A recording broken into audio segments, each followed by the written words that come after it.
इसे जालंधर से माँ शशि खुल्लर ने पूछा है, हम कैसे जानें कि हमारे जीवन का क्या उद्देश्य है? हम इस जन्म में कौन सा पाठ सीखने आए हैं? हमारा जीवन क्या है?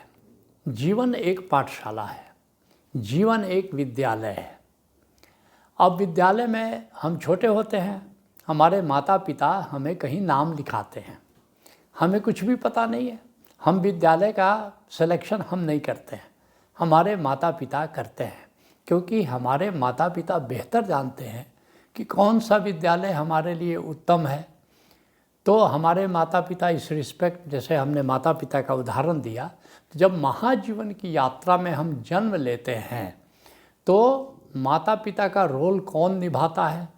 कौन निर्णय लेता है कि किस माँ बाप के यहाँ हमें जन्म लेना है, किस शहर में लेना है, किस देश में लेना है, किस जीवन में हमें आना है, किस जीवन के विद्यालय में हमको आना है?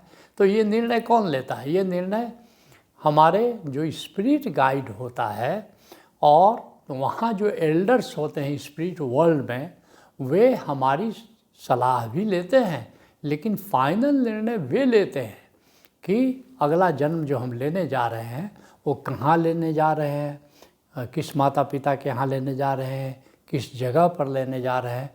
तो उस विद्यालय का चुनाव मुख्यतः हमारे एल्डर्स और स्पिरिट गाइड करते हैं कि कौन सा पाठ सीखना है, किस विद्यालय में जाना है, किस तरह का जीवन हमारा होगा, ताकि हमारे लिए जो निर्धारित पाठ है वो हम सीख सकें। जैसे कि विद्यालय में, स्कूल में हम नहीं निर्णय लेते कि कौन सा पाठ सीखना है, ये हमारे शिक्षक निर्धारित करते हैं, हमारे प्राचार्य निर्धारित करते हैं, या जो विद्वत मंडली है वो निर्धारित करती है कि कौन सा पाठ सीखना है। जैसे जिस क्लास में जाना है, चौथे क्लास में, पाँचवें क्लास में, हम थोड़े कहते हैं कि चौथे क्लास में जा कर के हमें ये सिखाओ वो सिखाओ। हमारे लिए नियत है, हमारे जो एल्डर्स हैं, बड़े हैं, बुज़ुर्ग हैं, शिक्षक हैं, तो विद्वत मंडली है, वो निर्धारित कर रहे हैं कि क्या सीखना है, और हम वही सीख रहे हैं जो हमारे लिए निर्धारित है। इस जीवन में निश्चित समझो कि हम जो भी सीख रहे हैं, जो भी घटनाएं हमारे जीवन में घट रही हैं, करीब करीब जो मुख्य घटनाएं पूर्व निर्धारित है। क्या पाठ सीखना है, यह भी पूर्व निर्धारित है।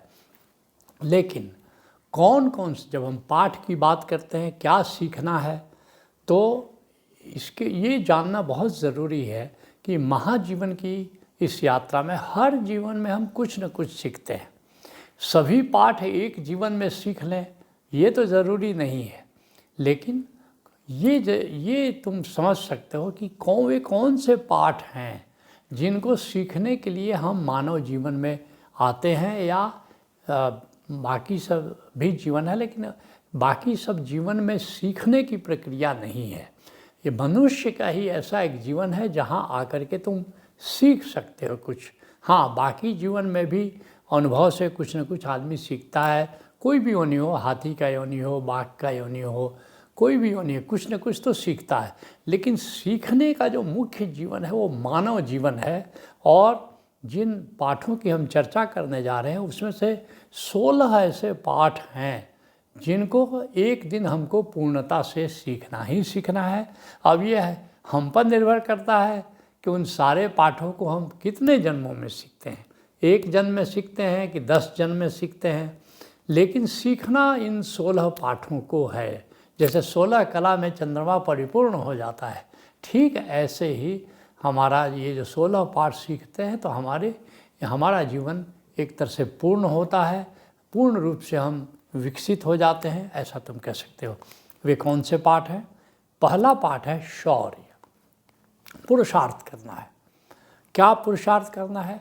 हमारे ऋषि कहते हैं 4 पुरुषार्थ करना है: अर्थ, धर्म, काम और मोक्ष।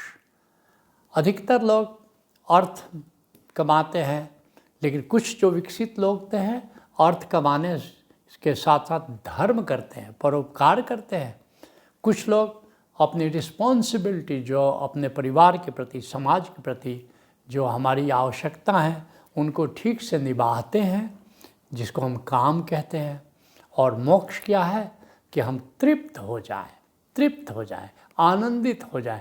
तो ये 4 पुरुषार्थ हमको करने होते हैं और ये हमको जीवन में सीखना होता है। 4 पुरुषार्थ करने का, जैसा मैंने कहा, कोई ज़रूरी नहीं है कि ये चारों चीज़ें एक जन्म में तुम सीख लो।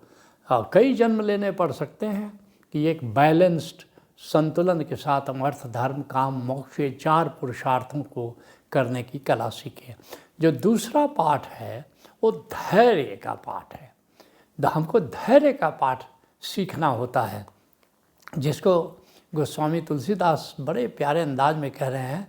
जब राम और रावण का युद्ध होने को है, राम पैदल हैं, रावण रथ पर सवार है, तो उस समय का वर्णन कर रहे हैं। रावण रथी बिरथ रघुवीरा, आ देख विभीषण भयउ अधीरा।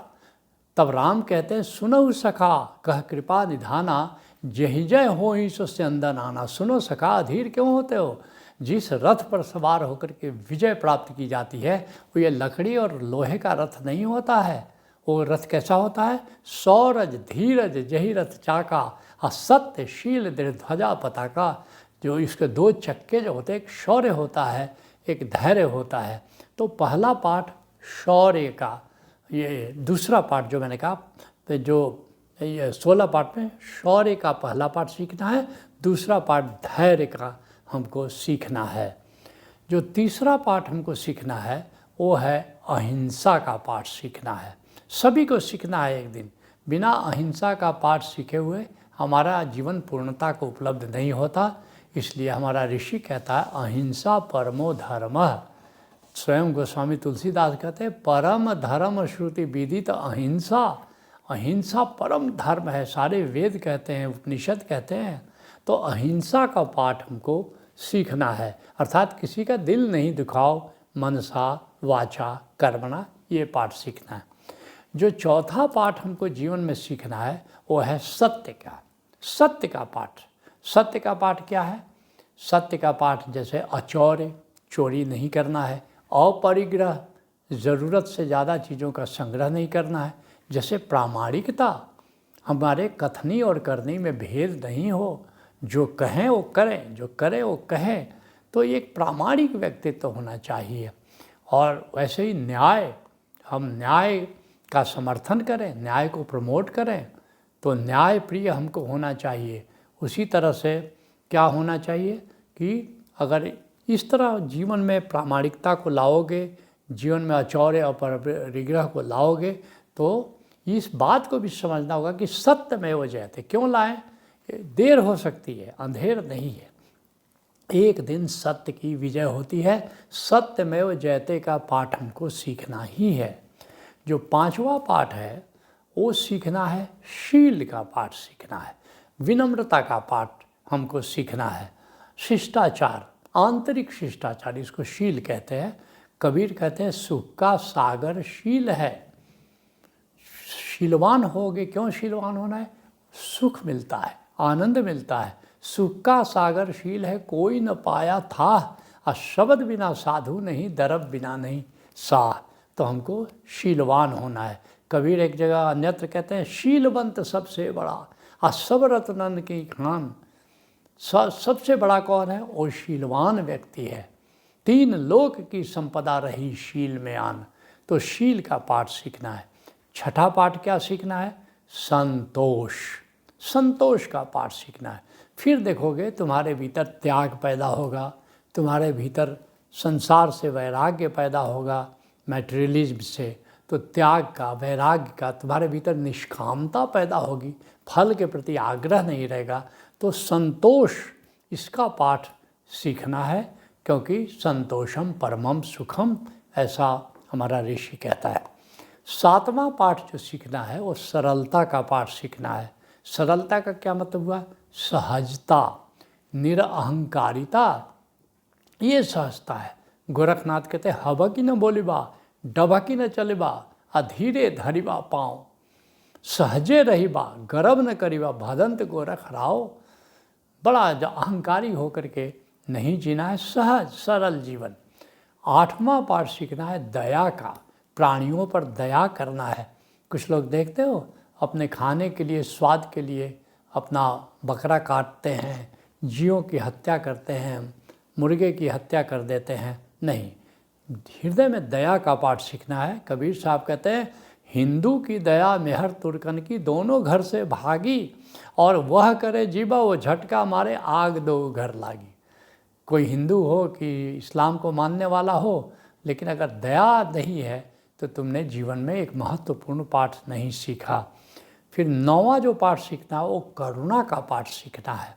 एक सहानुभूति रखनी है। जैसे मान लो अब युद्ध हो रहा है, रूस और यूक्रेन में युद्ध हो रहा है, तो क्या तुम्हारा हृदय संवेदना नहीं, सहानुभूति नहीं होती कि एक छोटा सा देश और एक इतना ताकतवर देश उस पर चढ़ाई करता है, बिला वजह चढ़ाई करता है। तुम्हारे भीतर संवेदना होगी तो निश्चित एक दर्द होगा, होना भी चाहिए। एक मानव के भीतर ये दर्द होना चाहिए, किसी पर अत्याचार हो रहा है तो तुम्हारे भीतर करुणा होनी चाहिए। ठीक उसी तरह 10वां पाठ सीखना है, तुमको क्षमा का पाठ सीखना है। ऐसा तो नहीं कि हर बात में तुम बदले की ही सोचते हो, क्षमा करने की आदत होनी चाहिए। क्षमा, हमारा ऋषि कहता है, क्षमा शस्त्रम करे यस्य दुर्जनः किम करिष्यति। ये 11वां जो पाठ है वो अहोभाव का पाठ है, एक ग्रैटिट्यूड का पाठ है।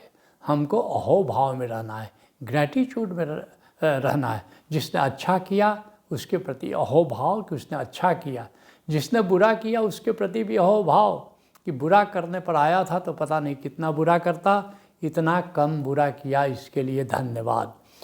अहोभाव इसको कहते हैं। 12वां पाठ है परोपकार का, अर्थात दूसरे के प्रति कंसिडरेट होना है, दूसरे की सेवा करनी है, परमार्थ करना है, दूसरे के मंगल के लिए कुछ न कुछ हमको करना है। जो 13वां पाठ है वो है आत्मज्ञान। ये ज़रा मुश्किल मामला हुआ, क्योंकि जब तक तुम देह से तादात्म्य बना करके जीते हो, भ्रम में जीते हो, में जीवन एक भटकाव हो जाता है। तो एक न एक दिन हमको जानना है कि मैं देह नहीं, मैं इंद्रियां नहीं, प्राण नहीं, मैं हृदय नहीं, मैं मन नहीं, मैं हूँ आत्मा, जिसको अष्टावक्र कहते हैं एको विशुद्ध बोधोहम इति निश्चिवहनिना प्रज्वालया अज्ञान गहनम वीत शोको सुखी भव। मैं विशुद्ध बोध हूँ, मैं चिन्मय आत्मा हूँ, इसको जानना आत्मज्ञान है। 14वां पाठ है ब्रह्म ज्ञान का। आत्मा के रूप में स्वयं को जाना, लेकिन ब्रह्म को जाना कि नहीं जाना, तो ब्रह्म को जानना है, जिसके लिए शंकराचार्य कहते हैं अर्ध श्लोके प्रवक्ष्यामि यद उक्तम ग्रंथ कोटि भी। करोड़ों ग्रंथों में जो बात कही गई है, आधे श्लोक में मैं तुमसे वो बात कहूँगा। ब्रह्म सत्यम जगत मिथ्या, जीवो ब्रह्मो न चापरः। ब्रह्म ही सत्य है, जगत मिथ्या है, और यह जीव जिसको कहते हो यह भी ब्रह्म ही है, ब्रह्म से भिन्न नहीं है। ये ब्रह्म ज्ञान है। और फिर 15वां पाठ सीखना है, प्रेम का पाठ सीखना है, श्रद्धा का पाठ सीखना है, भक्ति का पाठ। ये प्रेम के ही अलग अलग चरण है, प्रेम, श्रद्धा, भक्ति, गोविंद की कृपा को महसूस करना है और उत्सव में जीना है। ये जो आयाम हमने कहा, श्रद्धा, भक्ति, कृपा, उत्सव, ये प्रेम के ही आयाम है। तो प्रेम का पाठ बड़ा उच्च कोटि का पाठ है, हमें प्रेम पूर्ण जीवन जीना है। और जो 16वां पाठ है वह है आनंद का पाठ सीखना। ये अंतिम पाठ है, जिसको ऋषि मोक्ष कहता है कि आनंद में हमेशा जीना है, आत्मा को आनंदमय जानना है और ब्रह्म से मिलकर आनंदमय महसूस करना है। जिसके लिए शंकराचार्य कहते हैं योग रतो वा भोग रतो वा संग रतो वा संग विहीनः ब्रह्मणि रमते चित्तम यस्य नंदति नंदति नंदति। वो ब्रह्म में हमारी चेतना रमण करे, ये आनंद है। तो इसका पाठ हमको सीखना है। और वास्तव में जब हम जीवन में आते हैं तो इन्हीं 16 मुख्य पाठों में से एक जीवन में कुछ पाठ सीखते हैं, अगले जीवन में कुछ पाठ सीखते हैं, और इस तरह जब 16 पाठ सीख लेते हो, उस स्थिति का नाम मोक्ष है, निर्वाण है। फिर यांत्रिक रूप से हम यहाँ कुछ सीखने नहीं आते, बल्कि यहाँ पर कह सकते हो कि मज़ा लेने आते हैं, स्वीडन का मज़ा लेने आते हैं, या कुछ संत आते हैं, हमें ये पाठ पढ़ाने के लिए आते हैं। नॉलेज